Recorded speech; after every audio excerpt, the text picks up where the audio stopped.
रहने के लिए यही घर मिला था किया, पढ़ने के लिए यही किताब मिली थी किया, शादी करने के लिए यही मिली थी किया, यही मिला था। इसके लिए आपको यूज़ करना होगा इंग्लिश में डिड यू फाइंड ओनली।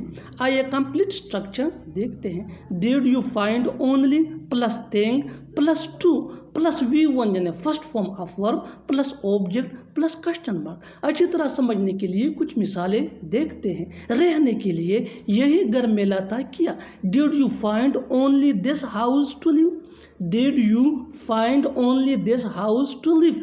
पढ़ने के लिए यही किताब मिली थी क्या, did you find only this book to read, did you find only this book to read. शादी करने के लिए यही मिली थी क्या, did you find only her to get married, did you find only her to get married. बिल्कुल फार्मूले को हम स्टेप बाय स्टेप फॉलो कर रहे हैं। आप भी इस फार्मूले के बेस पे बना सकते हैं, सीख सकते हैं ऐसे जुमले अंग्रेजी जुबान में आसानी से। That can be really helpful for you.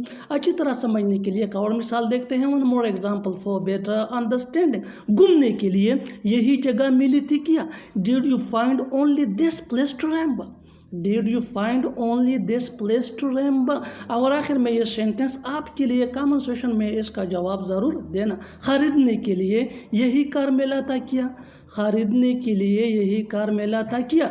Subscribe to English PS for more advance English sentence structure. Thanks.